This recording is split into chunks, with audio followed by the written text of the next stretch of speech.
presentar, que ja s'ha autopresentat, el Marc Porsals, que com he dit és programador d'Equipo.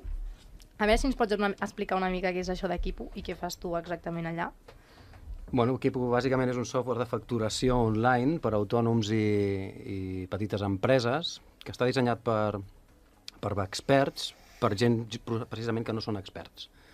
Per a persones que no són expertes. Efectivament.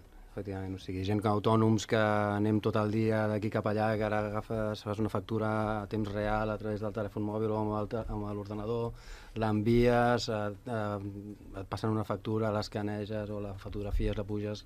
Llavors, tot això t'ajuda a tu, amb el teu dia a dia, a tenir tota la teva comptabilitat molt controlada.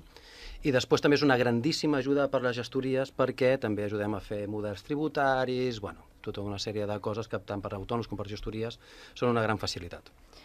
Però si no vaig equivocada, no és la teva primera feina, ni serà l'última, crec. No. Has estat director de 1000 projectes i, a més, abans m'has dit una cosa que m'ha fet molta gràcia, que m'has dit, soc exemprenedor. Tu pares algun cop de ser emprenedor? Perquè jo no ho crec. Jo no paro mai de fer res. És una mica terremoto, el Marc, com he vist. Sí. Jo sóc un loser, o sigui, és el que m'he presentat abans. Hola, què tal? Sóc un loser, com estem? Sí, bàsicament he fet moltíssimes coses, totes a la vegada i totes una després de l'altra.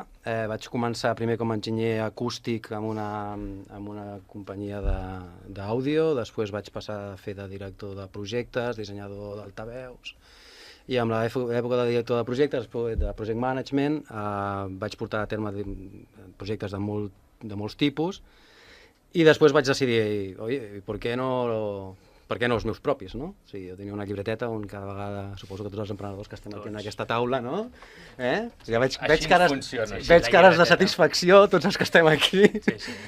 Així ens tenim la nostra llibreteta, aquesta petiteta, que agafes i dius, mira, estàs tomant un cafè i dius, ui, esto estaria guai, Pues bueno, jo tenia uns petits estalvis i vaig dir, mira, saps què? Em dedico a aprendre a programar i a fer un dels projectes que volia fer. Inicialment volia fer una història... Perdó, que li dono cops a la taula. No passa res, tranquil.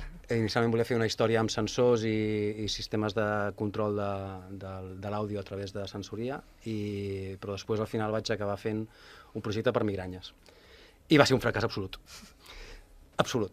I llavors suposo que per això m'heu portat aquí, com que avui el tema principal en algun moment serà per què fracassen les empreses, pues això, jo puc aportar moltíssim. Però el que a mi més em sorprèn és que vas passar de ser un CEO, un jefe, gran directiu, etc., a portar una petita empresa, a portar Equipo, que Equipo no és poc, Equipo és molt. Ojo, jo no la porto, Jo soc programador, A entrar en un projecte com era Equipo i una startup, que és el que comentàvem abans, no? Aquest canvi, i a més dient-me que ets un loser, no? Aquest canvi i aquesta evolució, per què? Perquè ja ho havia fet. Jo amb 26 anys dirigia projectes de milions d'euros, i amb 24 anys havia dissenyat Line Rise, i ja vaig arribar a un punt que em vaig avorrir i necessitava un canvi i no volia dirigir més empreses, estava fart volia crear alguna cosa amb les meves pròpies mans, no volia agafar coses d'altra gent i dir, saps què, mira, t'agafo això i t'ho faig créixer i els objectius són aquests i ara em dedico a gestionar això.